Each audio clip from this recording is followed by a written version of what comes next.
12 News at 10 with Mark Curtis and Caribe Divine starts now. And we begin tonight with new information about a teen who was killed by another teen over the weekend. Good evening and thanks so much for joining us. For 12 News at 10, I'm Caribe Divine. And I'm Troy Hayden. Mark's off tonight. Family members say 15-year-old Colton Boyle from Payson was out with friends near Tonto Basin when he was shot and killed. The teen who authorities say shot him then took his own life. 12 News journalist Chase Golightly spoke to Boyle's mother and friends this afternoon. And Chase, this is such a terrible situation. Caribe, Troy, his mother telling me they are beyond shattered by this, saying her son Colton was funny, kind, hardworking, and taken way too soon from this world. While she didn't feel ready to speak publicly at this time, I did speak with a close family friend who says the community is absolutely devastated.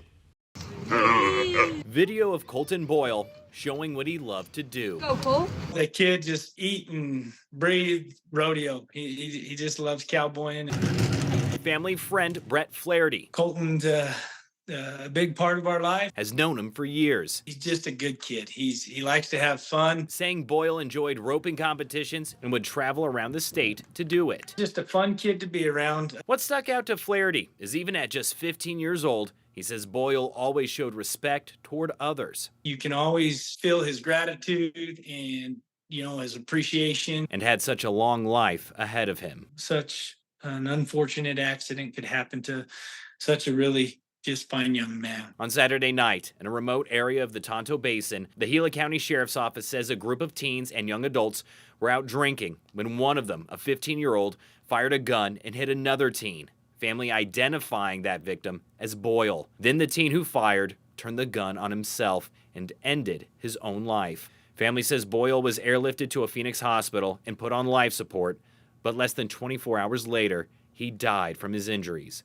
devastating his family, friends, and the people of Payson. Just heartbroken, sick. Like I said, it's like losing one of my own kids. Not knowing how to move forward without such a bright light in their community. People are mourning his loss, and it's just unbelievable.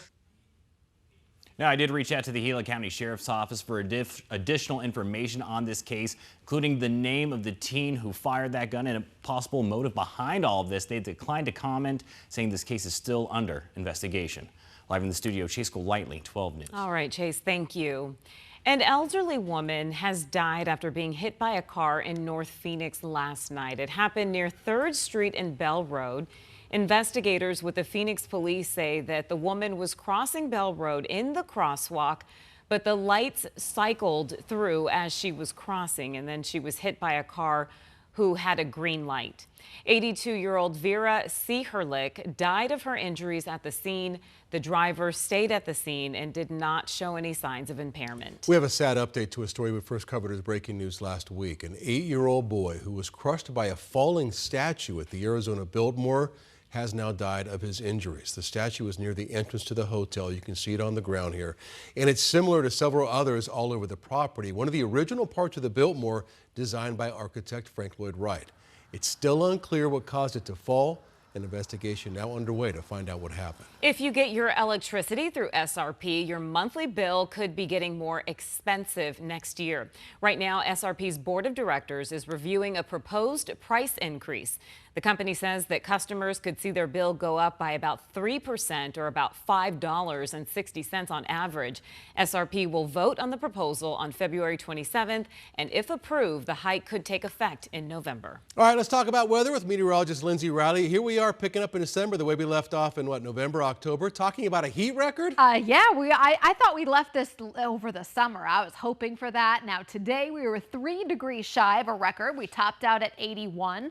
Tomorrow we're going to top out at 81 again, but we're going to tie a record high tomorrow. And it's a long-standing record, 81 set back in 1940. So that is going to be tied tomorrow. Then as we get into Wednesday, Thursday, Friday, high temperatures in the yellow column will be in the 70s, and the records for the day are in the 80s. So we'll likely stay shy of record temps Wednesday, Thursday, Friday, but tomorrow is our best shot here in Phoenix. Now temperatures out the door tomorrow morning will start start off cool, 40s and 50s out the door tomorrow, but by 11 a.m. we're very comfortable. 72, sunshine all day. Temps reaching 80 degrees by the mid-afternoon, and we'll climb from there.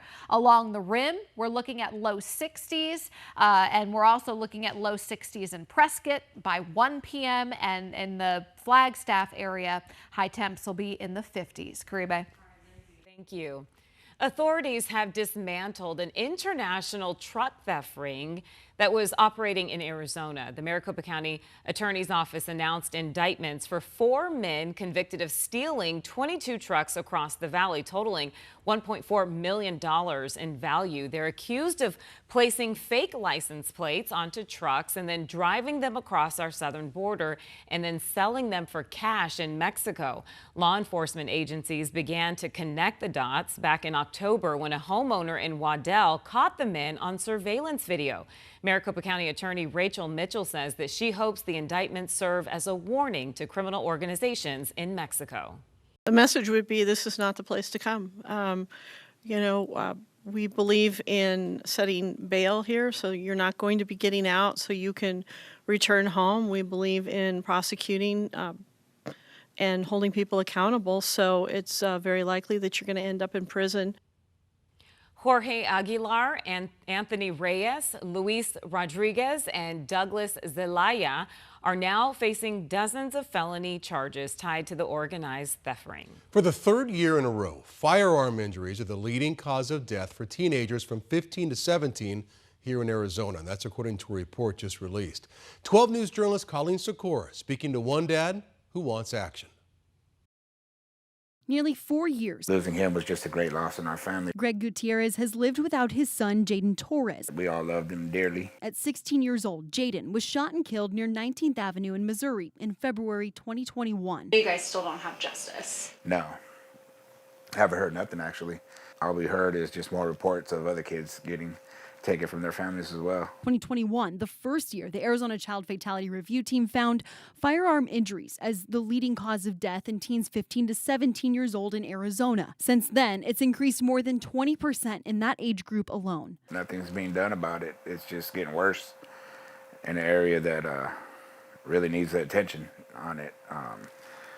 The kids is one thing we got to protect, In the newest report looking at 2023, 51 teens aged 15 to 17 died from firearm injuries, more than half of those homicides. My top concern is that the fact that all these deaths are preventable and we're not taking action to prevent those deaths. Dr. Mary Ellen Rimza is a pediatrician and has been the chair of the Arizona Child Fatality Review Program for 31 years. Over the years, our recommendations have been taken seriously and action done in many of these cases. She has seen change in other preventable deaths like drownings and car crashes. But we've gone nowhere on guns. Somehow we have decided that the gun is too important. We can't set up any kind of legislation that might help us decrease gun deaths. Reiterating it's a public health problem, like the Surgeon General pointed to in an advisory earlier this year. It's not a Second Amendment issue, it's a public health issue. And we need to apply the principles of public health of looking at, what can be done to prevent these injuries and deaths and then take action on it. Saying a safe storage law would help, but with it not on the books in Arizona, recommending parents take action. People aren't aware of how risky it is to have guns in the home with teens. Teenagers are very smart, and unfortunately they're moody. They often act impulsively. As Gutierrez wants to see action too. It'd be nice to see these governors and senators and police chiefs and everybody get a little more involved. Somebody needs to be held accountable for what their loved ones are doing. Colleen Sikora, 12 News. All right, Colleen, thank you.